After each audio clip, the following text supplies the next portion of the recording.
Assalamualaikum warahmatullahi wabarakatuh. Alhamdulillahirabbil alamin. Assalatu wassalamu ala asrofil anbiya'i wal mursalin wa ala alihi wa ashabihi ajmain. Amma ba'du. Pertama-tama dan yang paling utama, marilah kita panjatkan puji syukur kita atas kehadiran Allah Subhanahu wa taala. Yang mana sampai sekarang ini kita masih diberi kesehatan, kesempatan, berlimpah nikmat rezeki. Semoga kita menjadi hamba-hambanya yang bersyukur kepadanya, bertakwa kepadanya, dan menjalankan segala perintahnya. Dan tak lupa pula salawat berangkaikan salam kita hadiahkan kepada ruh junjungan Nabi besar Muhammad SAW. Semoga kita mendapatkan syafaatnya di yaumil kelak. Amin amin ya rabbal alamin. Baiklah, di sini saya akan menyampaikan isi pidato saya yang berjudul Meningkatkan Semangat Belajar pada Masa Pandemi COVID-19. Berbicara tentang COVID-19, mungkin sudah tidak asing lagi menurut saya pribadi. Bahkan di seluruh masyarakat penjuru dunia sudah mengetahuinya.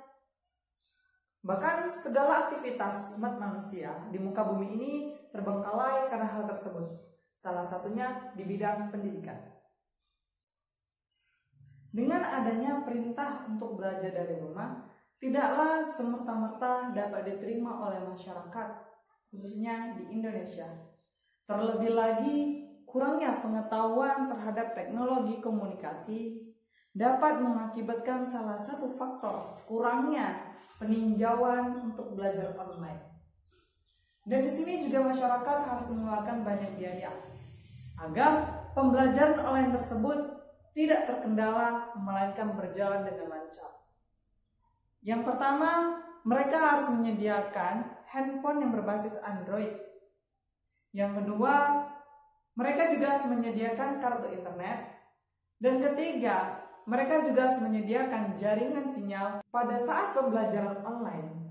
Mungkin saya secara pribadi pernah merasakannya, begitu pula dengan teman-teman, di mana para peserta didik kurang aktif dalam menyampaikan pendapatnya, aspirasinya, pemikirannya, sehingga dapat membuat peserta didik merasa jenuh.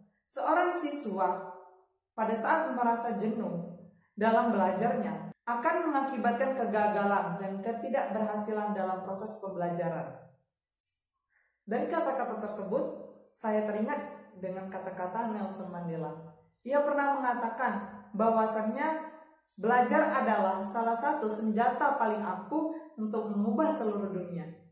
Namun, bagaimana pemuda tersebut, generasi tersebut, mendapatkan senjata tersebut jika pembelajarannya tidak seefisien dan seefektif mungkin?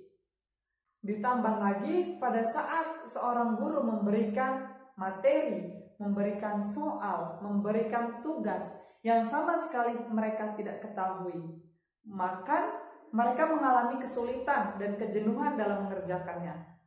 Apalagi pembelajaran online tersebut melalui media WhatsApp. Bisa saja temannya mengirim duluan, aku nyantai aja deh, kan temanku udah selesai. Sehingga rasa malas tadi muncul secara tidak nyata, muncul tanpa mereka sadari. Hal ini banyak sekali terjadi, apalagi pada saat mau sekolah online nih. Tiba-tiba muncul chat pribadi, lagi apa? Udah makan? Belajarnya hilang, tidak fokus untuk belajar. Kemudian tiba-tiba muncul notifikasi film terbaru, drakornya baru nih, yuk nonton, nggak jadi belajar. Begitu pula dengan sebaiknya. Hal tersebut terjadi karena beberapa faktor. Yang pertama, kurangnya bimbingan belajar. Mungkin kita tak asing lagi dengan bimbingan belajar. Apalagi pada masa pandemi sekarang ini, banyak sekali situs-situs pembelajaran online secara daring. Tapi tidak semuanya gratis, melainkan prabayar. Mungkin untuk orang yang banyak uangnya tidaklah jadi masalah bagi mereka. Tapi bagaimana dengan orang yang berada di belakang kita dengan faktor ekonomi yang terbatas? Tentu saja menjadi masalah bagi kita. Apakah adil bagi mereka? Tentu saja tidak. Dan yang kedua adalah kurangnya perhatian dari orang tua. Saya tidak pernah menyalahkan karena masing-masing orang tua mempunyai cara sendiri untuk mendidik seorang anaknya. Ada sebagai contoh orang tua yang sangat peduli terhadap pendidikan anaknya. Semisalnya seperti ini. Nak, apakah PR-mu selesai? Nak, bagaimana belajarmu hari ini? Nak, adakah soal-soal yang tidak kamu pahami? Jika tidak, sini sama-sama kita kerjakan. Mungkin ada orang tua yang seperti itu dan ada orang tua yang tidak seperti itu. Yang ketiga, hilangnya kefokusan karena notifikasi terbaru. Contohnya seperti yang saya bilang tadi. Pada saat belajar, muncul nih notifikasi games, akhirnya bermain games. Muncul nih notifikasi film terbaru, akhirnya nonton film. Muncul nih notifikasi dari orang spesial, akhirnya chattingan. Hilang kefokusan dalam belajar. Hal tersebut menjadi problematika dalam dunia pendidikan. Mungkin tidak hanya dirasakan oleh murid, mahasiswa, guru, tetapi orang tua. Lalu, bagaimana solusinya? Allah Subhanahu wa Ta'ala pernah berfirman dalam Quran surah Al-Insyirah ayat 5 dan 6. A'udzubillahi minasyaitonirrajim. Bismillahirrahmanirrahim. Inna ma'al usri yusra wa inna ma'al usri yusra.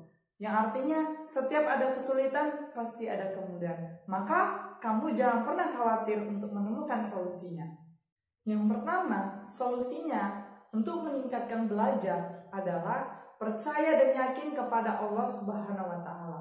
Segala perbuatan yang baik, maka Allah akan meluruskan jalannya. Sebagaimana hadis Rasulullah SAW bersabda, Bismillahirrahmanirrahim. Man salasa tariqo yaltamisu ilma sahalallahu lahu bihi tariqan illa jannah. Ya artinya barang siapa menempuh jalan untuk belajar atau menuntut ilmu, maka aku permudahkan jalannya sampai ke surga. Hadis riwayat Muslim. Dan yang kedua, adanya motivasi.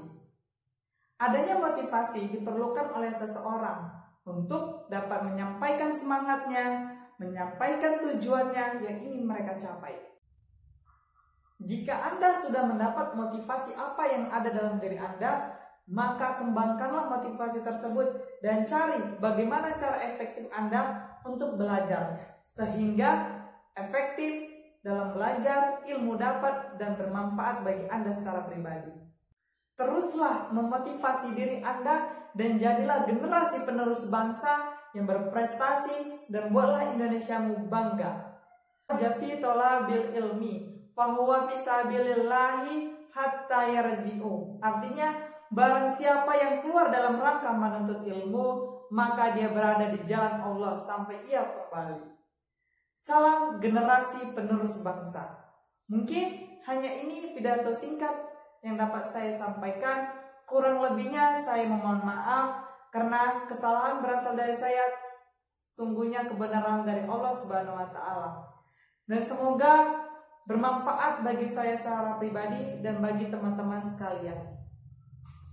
Assalamualaikum warahmatullahi wabarakatuh.